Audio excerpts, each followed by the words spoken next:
Yo, it's Real 92.3, man. LA's home for hip-hop, Bootleg, Kev, the Real After Party, special guest in the building, the legendary N.O.R.E is here. N.O.R.E, what's popping, bro? Man, I'm so proud to be joining you in one of the nation's biggest formats in the world. Yeah, man. And seeing you continue, I've been with you like to 7 states.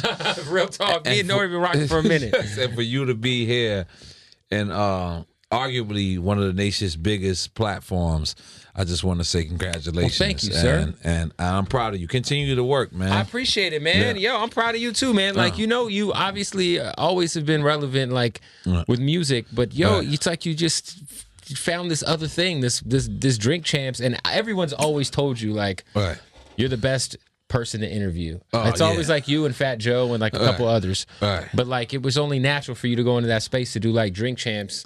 Have had a crazy couple years doing that. Yes. We're going on 2 years right now. Yeah, right? Yep. This is approaching 2 years. What is making you circle back around to doing music? Because I fake looked at LL Cool J's one, who's a person I looked up to, and I looked at Will Smith run, and they all came back later. Well, no, they came back too late. Not to say that they didn't do it the right way. What I'm saying is, they had focused so much on their sitcom life, and they focused so much on doing a great job and doing that these guys wasn't throwing out music at the same time. And I'm not saying I'm having a Will Smith or LL Cool J run. Of course. But what I'm saying is I'm having my own version of it. So if this is my own version of it, it's like, you know what? Let me just, try to do something that, let me try to do something. If like, it's just like I got a food show. My food show is called On the Run Eating, and every other food shows I see that they don't control their music, they don't do it. So I said, you know what? I want to do something different. So it's the same thing with this. It's like, you know what? We got Revolt every Thursday at 10 p.m. Shameless plug. That's the food show, or obviously Drink Champs. No, that's Drink Champs. That's Drink Champs. And then the food show, we can't say who it's with because they want to release their own press release. But that should be out December or January. But I just wanted I wanted to do something different. I wanted to control our version of media. Like, I look at, Charles Barkley and Shaquille O'Neal and all of them. And the reason why most basketball players come to them is because Shaquille O'Neal been in the locker room with them. Barkley didn't win a title, but he's been to the finals. He's been, I think, I'm not even sure. Yes, Kenny Smith, who is from Left Rack City, actually won a championship. With the Rockets, yeah. And so I sit back and I'm like, you know what? It's not the most professional NBA show, but most other athletes respect them because they know that they actually went through it. So I said, yo, where does that exist for hip hop? And I don't know how we were that lucky to say, you know what, let us try this. And we tried. Spread like wildfire, man. And it spread like wildfire. That's in the Bay right now. Hey, big up to everybody that's out there. Yeah, shout out to the Bay Area. Bay Area, dealing with the fires and all that. But it definitely wasn't something I super planned out. It was just something I thought of, and it actually worked. You've gotten stuff from artists that like nobody else can get. And I continue to say this. I really don't think I'm that good. I really don't think I don't think the alcohol is that good. I think that these artists pretty much want to say what they want to say. Right. It's just that they've been holding this in for 20 years or 15 years or 10 years where it wasn't a platform where they can say something crazy. And then they trust you too. The person that they're talking to is it's a terrible. No, you know what I mean. Like if I sat down with Slick Rick today. Like Slick Rick don't know me for shit. He ain't gonna tell me nothing. Right. Like it's gonna be just a run of the mill interview because I don't know. You know what I'm saying? Right. Somebody like that sits down with you. They've been fucking with you for 20 years. And I've known them. 15 years. I've seen them fall. I've seen them. You know what I mean? I've seen them help people get up. I've seen them, and it's just like, to me, all artists are superheroes, but I'm also a superhero. Of course. So I bring them down to my level, or bring them adjacent to my level, and it's just crazy. I can't even claim the success. I can't even sit here and be like, yo, you know what, Bootleg have? I'm great at my job. Like, I'm good at my job. I haven't been great because the thing about it is, I'm like the feds when I bring up these certain conversations. They know I know the answer. Right. They know I know. I'm like the question feds. you already know the answer to. I already know the answer. So most of the time I know the answer to. And then a lot of the times I'm really just a fan. Like I'm really just a fan. If you heard, Slick Rick, pull out a gun on Big Daddy Kane, this is like, what? What? Tell me about that. This is like, shit. what? And I'm just a person that, people feed me information and I ask them. So sometimes I know the answer and sometimes I'm just 100% a fan. And that's what I was just never been afraid to be a fan, as I was supposed to be, quote unquote, the man. I would always big up a Nas, always big up a Jay, or big up a Biggie, or big up a Little C's, big up a Little Kim. And I felt like every time I did that, it never took nothing away from me. In fact, sometimes, well, most of the time, it added on to me. So I just wanted to do that. Did I know Drink Champs would be one of the first music podcasts, or the first music podcast to ever make it to television? No, I couldn't have told you that. But it did, and it has, and it's working. So every Thursday night, tune in on Revolt. Plug. I'm working with Puff Daddy. We're working with Nas, Uno Mas.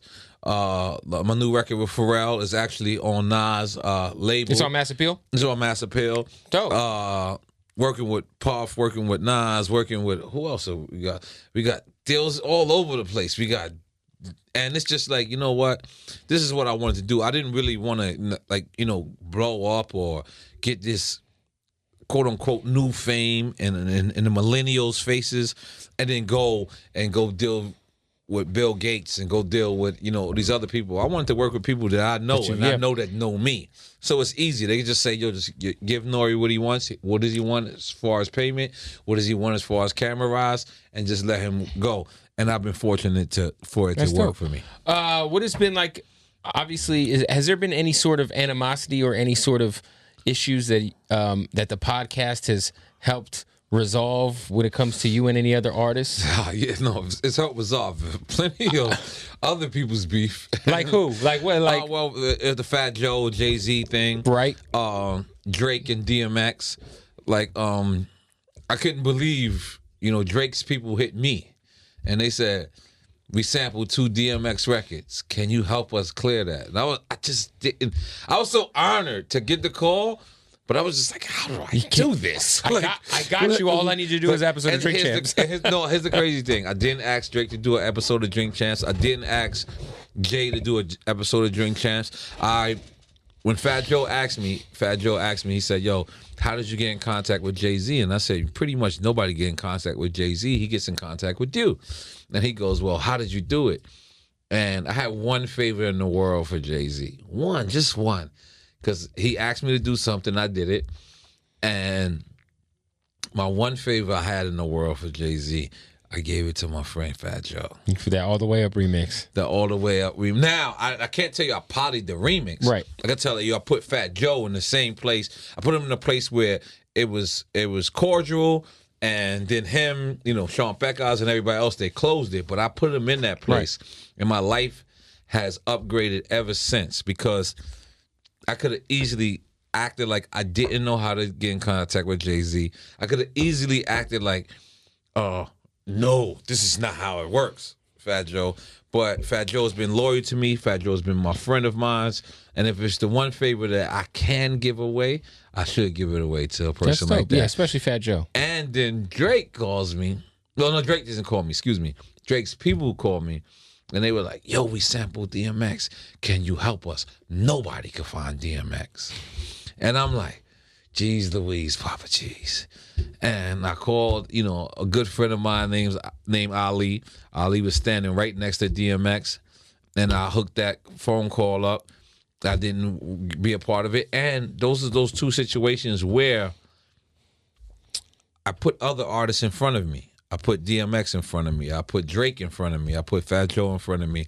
And I put Hove in front of me. And though I did want something, like very little bit of me wanted something, the major part of me was like, yo, sometimes you got to sit back and relax and just help other people. And after I helped those 2 situations, the podcast just blew up. It was just like, because it was God actually paying me back. You guys were getting like 1 million, 2 million downloads a week or some shit, right? We were messing things up, man. We were messing things up. People were mad at us. And the thing about it was, I didn't know these stories was crazy. It's just like, you know. Did you ever, like, was there any like real like podcast beef with Elliott Wilson at all? No, not at all. What happened was Birdman had did the Breakfast Club, right? We're on iHeartRadio. I can say the Breakfast Club, right? Shout out to the Breakfast Club. So pick up the Breakfast Club. So Birdman had did the Breakfast Club. Just so happened I'm cool with all 3 members of the Breakfast Club. So they all called me and was like, yo, watch tomorrow. It's going down. Oh, yeah. And I'm like, for real? And I'm like, word, what happened? Like, he's like, yo, Birdman gave us the most viral moment. And mind you, they're not telling me what it is. You know, it was 2 seconds, 12 seconds.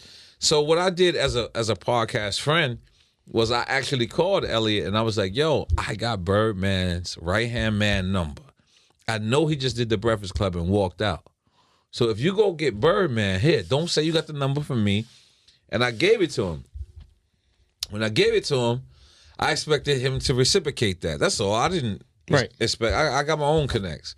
So the next week, he had Leo Combs up there. So I just randomly texted him. I was like, yo, can you give me Leo Combs' email? Not phone number. Phone number is way too personal. Too much. So I said email, and he goes, for what? And I just lost my mind because I was like, yo, I just gave you Birdman right-hand man. I'm talking about, I gave you Birdman's shooter, I gave you Birdman's assistant, and I gave you Birdman's best friend. Like, you could have closed the deal. And so from that moment on, I was just like, you know what? I'm going to give it to you. But it wasn't never like no physical. Right. It wasn't never. They don't want it with N.O.R.E. I don't want it with N.O.R.E. Like, I don't want it with them neither. But to tell you the truth, but what it was I just wanted to teach people a lesson. Like, when somebody gives you their hand to shake it. Yeah, for sure. You know what I'm saying? Everybody can. Yeah. Yep, exactly. 100%. What obviously, you got for people who don't know, man, you kind of birthed Pharrell and the Neptunes. That's what people tell me. You know, you gave them their first hit, their first real look. You know what I'm saying? Yep. And you've always kind of dibbled and dallied like what wasn't there a record that you put out with Wayne that Pharrell produced a few years ago? It was called Finito. Yeah, the Finito record. It was called Finito. That record was dope. I love that record. The problem with that record is it could have been 10 times better if me and Pharrell got to the studio.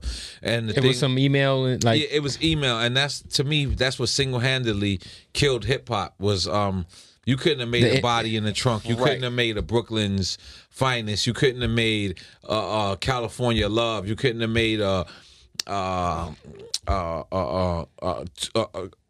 Ain't Nothing But a Gangsta Party if Snoop Dogg was in Arizona and Pac was in New York. It just couldn't happen.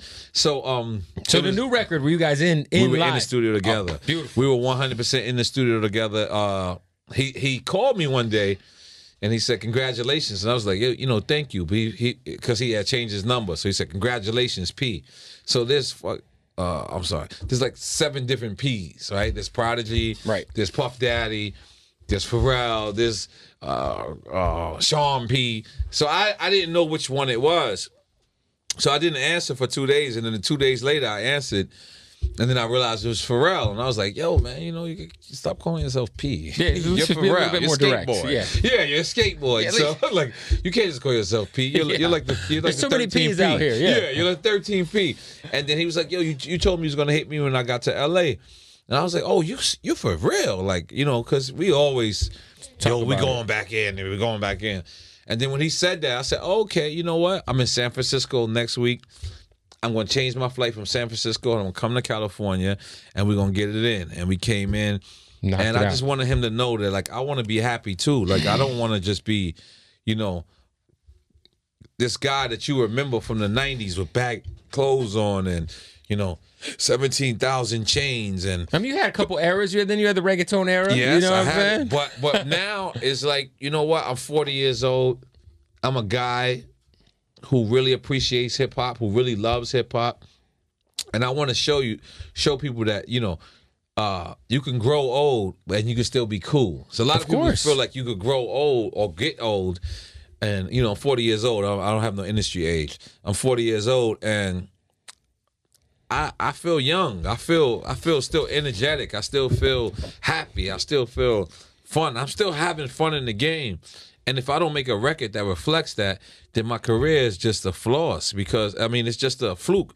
Because I can't talk about drugs no more. I can't talk about fights. I can't talk about stabbings. I can't talk about shootings. It's just not the life I'm living. I'd rather, travel with my wife. My wife is downstairs.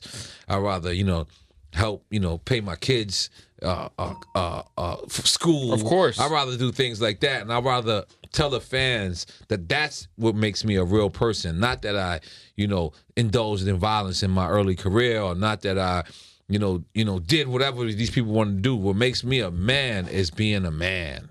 And I was scared to grow up at some point. I still wanted to talk about certain things. And it was just something about, approaching 40, where I was like, you know what? If my fans really love me, they'll grow with me. Right. They will grow with me. They will take this next journey with me the same way they took it with me with reggaeton. Same journey they took with me with when I first said, "Yo, look, this guy Pharrell right here. This guy, these people, the Neptunes is it." And when I said Swiss is it, and I said Scott Storch is it, and these guys went on and had illustrious careers, and I just said, you know what? That's what I'm gonna do. If you're really my fans, you're going to ride with me. And if you really wasn't my fans, I appreciated you for spending that time with me. Dope. Hey, talk about the studio session with Nas for Body in the Trunk. It was the best, probably the best session ever, because me and Nas had like 7 records at the time. And it was my idea to be like, yo, let's do something different, right? So he goes, yeah, okay. Let's do something different. And then I remember Grease coming in the room, or Grease playing the beat, and Grease saying, he just looking at us and saying, I'm going to leave. Because he just realized me and Nas just kept looking at each other like, well, what you going to do? Well, what you going to do? And then I remember the car ride on there, Nas' brother Jungle and a friend of mine called Shamik Chappelle, they kept playing with something called a body. It's like, yo, it's a body in it. They wasn't saying body in the trunk. They was like, yo, it's a body in the car. What we gonna do, Paul? And they just kept saying that. And I had went to the bathroom and I came back. I said, Nas, you want to do a concept record? He said, well, what's the concept? I said, your brother, who is Jungle, and Chappelle, they out there keep playing with something called it's a body in the car. He said, that's hard. I said, let's do it. And within 20 minutes, me and Nas wrote the whole record. It was just dope. So you would write your part, and then he would come back? We totally, because we both had our pens in our hands for about 4 hours. But I think I said that we got too many freestyle records. We got too many records that didn't matter. Like that didn't matter, but it was too many records that was just a hook, beat, right. That's it. No concept to it. So let's do something with a concept. And 20 years later, it's a classic. Amazing record. And we thinking about doing a video to it. Yeah, it's so crazy. Yeah, not a new body in the trunk. The old body in the trunk. If you got shot, man, like a mini movie. I'm trying to get Hype Williams to come out of retirement. It doesn't look like it's gonna happen. Yeah. But at least I'm trying. Hype Williams should come out of retirement just to do a proper Belly sequel. Woo. Because that Belly 2 with the game was so terrible. Yeah, I heard about that. I couldn't. Big up the game, though. Big up game, man. But I'm saying that shit was horrible. I heard a lot of people dissing that. Hey, man, well, look, Drink Champs obviously is moving. Drink Champs every Thursday on Revolt TV. If you want to support N.O.R.E. and my music, you can download Uno Mas. Uno Mas, excuse me.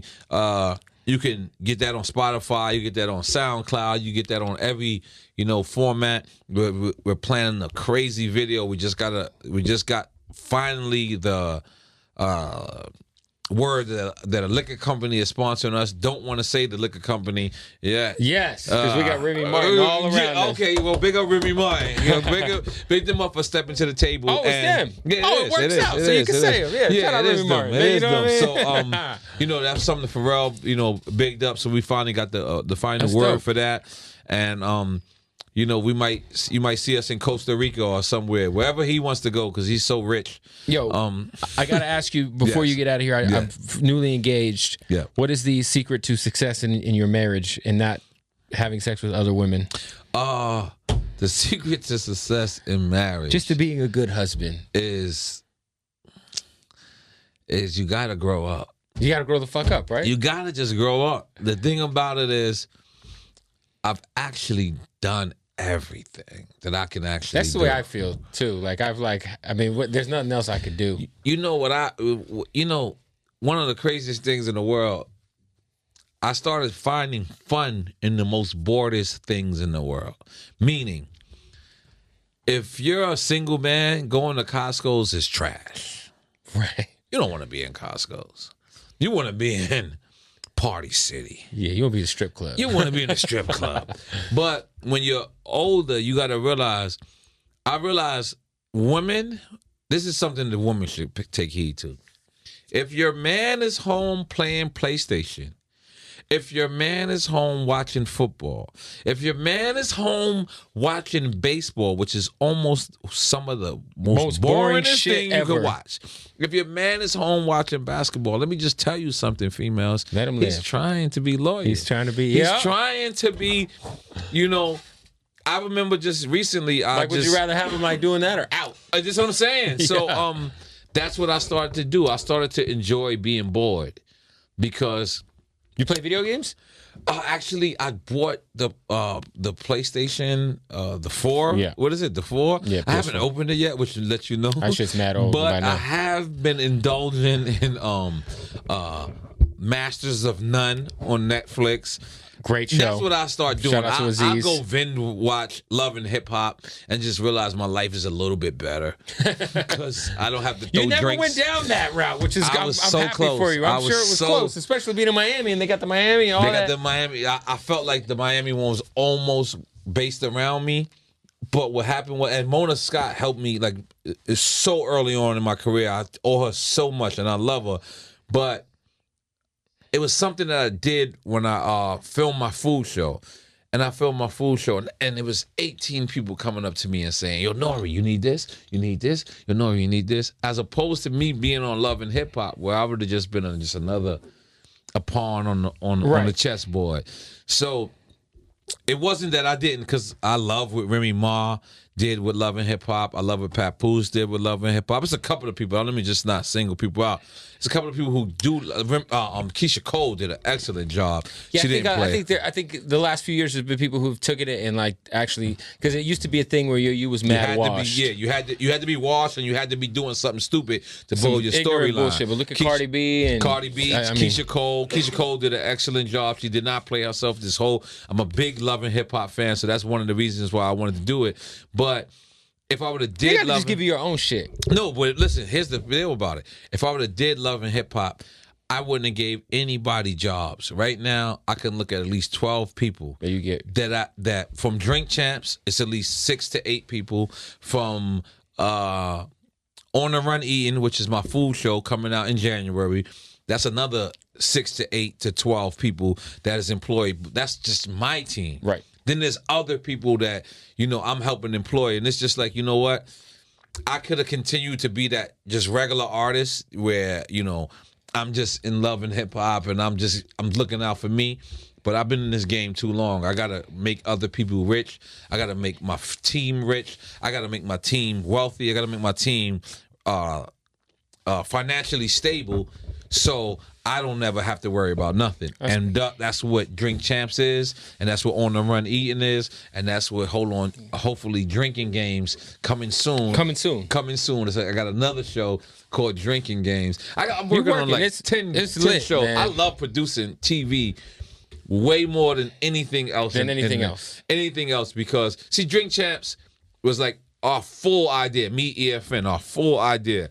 And then On the Run Eating was my full idea. This was like, I said, yo, I want a food show. I want a real food show where I could go out and I see all these people, including Asha Bronson, including Eddie Wang, including Anthony Bourdain, and they'll hit the burger and they'll be like, see, the parsley is so good with the cheese. And it's like, that's not how people really describe food. You say, this is banging. That shit. This that shit. Yeah, man, this that shit. And I was like, yo, so where's the guy who just says, man, this burger is shit. This is like my mother would make me after she beat me. Man, and this she burger's a mother. Yeah. You know what I'm saying? Like, this is like, I got some real, yeah. Where is that food show? So God had texted me after that, and I got a text that says 777-7777.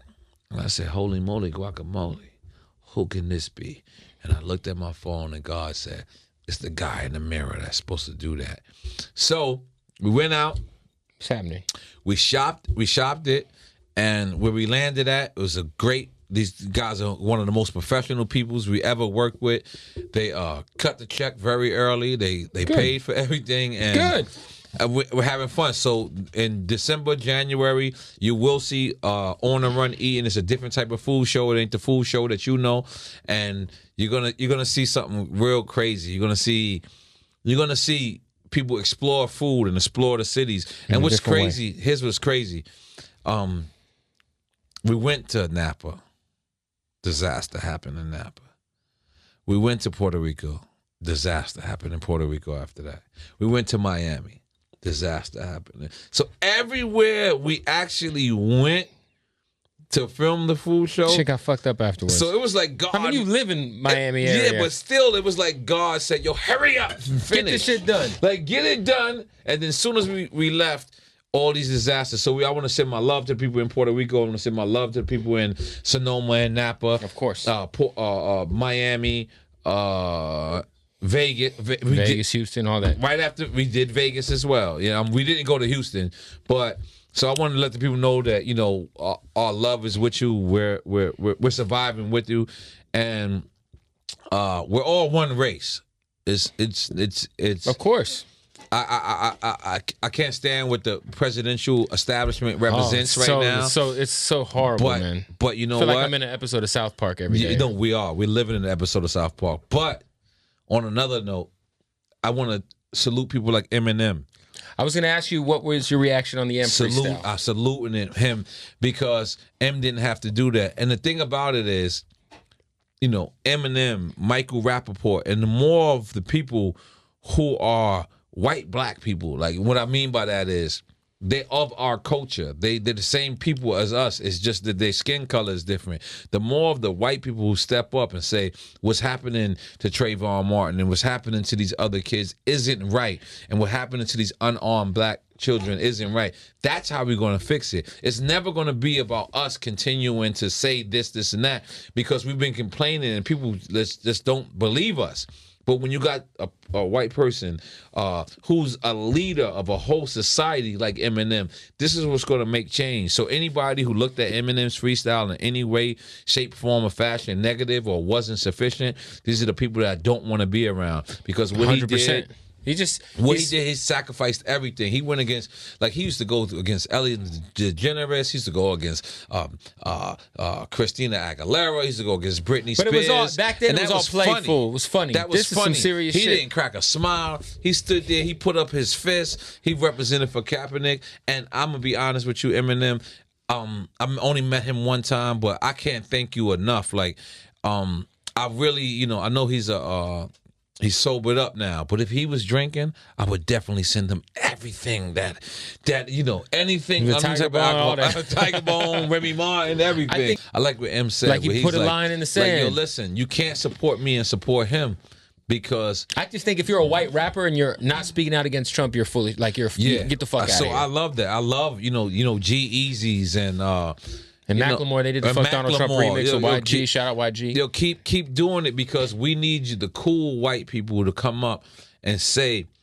who could relate to us. Like, it doesn't matter how much money I got, I still deal with racism. Like, I live 100%. in a rich community. I walk outside, I go jog sometimes, and I see people just looking at me like maybe I could hit them, because let's just say this old racist white guy.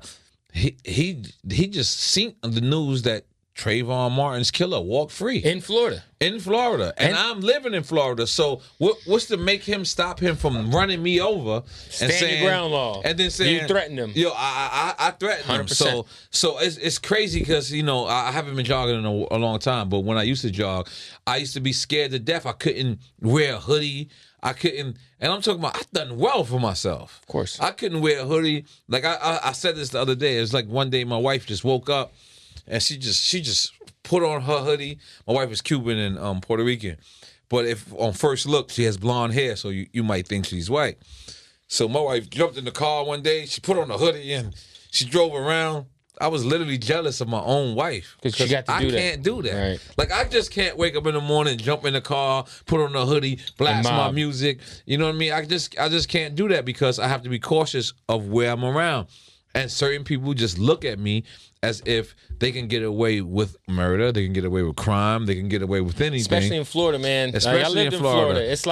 It's like the shit you see on TV, but then there's this other side of Florida that's like redneck as fuck. Yeah, it really is. It's bad. And then I wish y'all kind of lived near the redneck parks, but when you get with the old rich money, like old rich money who always thought they can get away with anything anyway, that's almost more than being with the poor rednecks. Right. It's almost worse because they know like, they got lawyer money. What you here for? And they know they got lawyer money. And I've been living, in rich communities since 1997, 1998. So I've been used to it, but I've never got used to it. I've never got used to that. There's always one person there that he just doesn't understand that I have nothing against you because I'm black. And you should have nothing against me because you're white. We should just all live in I know this is not a word, humanic. 100%. All live like humans and the world would be better. But it comes with a process. So that's the reason why what Eminem did is so important. Yeah, and that's the thing is like Eminem, him doing that is not like, obviously I'm a hip hop head, so if YG makes fuck Donald Trump and Nipsey Hussle makes fuck Donald Trump, I'm gonna slap that shit. I played in the club when I DJ. But if Eminem does that, like my mom told me, like she was like, "Did you see Eminem shit on Trump? Dope. Oh my god!" My mom's an old white lady. She ain't racist. She's a Democrat, But if my old ass white mom saw that shit, all kinds of old white motherfuckers saw it. It lets you know he got that reach. He has the reach. With his demographic. With his demographics, 100%. And people got to continue to do that. Like, if you grew up around black people, you grew up around. Let's not even make it race. Let's not even make it race. No black people. You didn't grow up around black people. You just love hip hop. You have to take that stand. You have to see what we're going through, because although let's suppose Trayvon or all these other people that was that was killed innocently. Let's suppose they didn't direct with our family. They're not a direct blood tie with us. We still get affected because we know that can be us at any point. 100%. So for a person like Eminem to step up, and Michael Rappaport, I always got to big Michael him Rappaport up. Always been holding it down. Always just always been a huge part of the culture. For people like that to continue to step up, and whoever it is, if you sitting there and you just saying, you know what that I'm seeing. White silence. If you're part of the culture, that's why another thing. It's almost like you racist too. 100%. If you being silent and you're white, and you ain't, it's almost just as bad. That's why as being racist. I kind of feel some type of way too, like how there aren't more white NFL players that taking a knee. Because you know what it is? So many people are getting it misconstrued, and they thinking that people are disrespecting the flag. I know. And people disrespecting the military. We can go down that rabbit hole, but they're not. They're not. Look, listen. It's the whole thing is about innocent black people. A Navy SEAL is who told Kaepernick he should take a knee and not just sit on the bench because it's respectful. So that's dope. This is what I'm trying to say. So we're not disrespecting the flag. We're not. Listen, if you went and fought for our country, I respect you. But now, if you're one of these racist guys who you want your country back, listen, go fight in Afghanistan. Yeah, go fight. That's what you should do. Yeah. You should go fight in Afghanistan and go fight for your country. And let's see, because most of them will say, no, I ain't gonna do that. But then these other people go and they fight for it, and then they're like, and then that's the crazy thing what Eminem said. It's like, do you understand how crazy it is to go fight for a country, come back home, have post-traumatic stress syndrome, and then a person say, well, go back to Africa. Like, what? M hit that on the nose. Like, why would you tell me to go back to Africa? We didn't even come here, on our own 100%. Recognizance. We came here because we was forced. I don't want to get too deep into it, but let's just get back to the point at hand. Eminem should be applauded. He should be saluted. He should be bowed at. When you see Colin Kaepernick posting his freestyle and you see Puff Daddy posting his freestyle, it isn't not only because M ripped it, but it's because we have to stand with people like that. We have to sit there and support him. Because if he feels like he ain't getting the support from us, then statements is gonna simmer down. We're gonna lose it. So I gotta keep saluting that. I couldn't believe I must have watched that like 40,000 times. Oh yeah, he killed it. It just came out since yesterday. Now I'm impressed of him killing it, but I'm impressed of him really taking this that serious. And it was like he ran out of breath at one point. It was like, hold up. I was like, whoa. I was like, he's serious. He's so serious. Yeah, word up, man. Well, look, the new single's out on iTunes. Everyone go support it. Yeah, please. Uno Mas, N.O.R.E, featuring Pharrell. Our first record in 6 years, but it's our best record in 6 years because we got in the studio together. We did what we had to do. We got our little fake Snoop Dogg and Dr. Dre on, and the East Coast version of it. And we had fun, man. So go out there and support it. We got a crazy video, a crazy concept coming up soon. Drink Champs as well. Drink Champs is Thursday. Go support. 10 p.m. And if you want to watch the food show, if you want to watch I don't want to say a real hip-hop food show because I don't want to take away from Action Bronson or Eddie Wayne because I 100% love them and I feel like they're hip-hop too.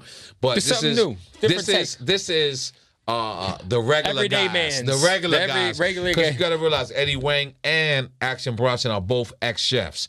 I am not a chef. You're just an ex-fat guy. I'm a eaterer. I'm a special eaterer. I'm a specialist in eateries. Word up, man. N.O.R.E, we appreciate you, my brother, always. Thank you, Kev. My brother. Sir. Bootleg Kev, let's do it.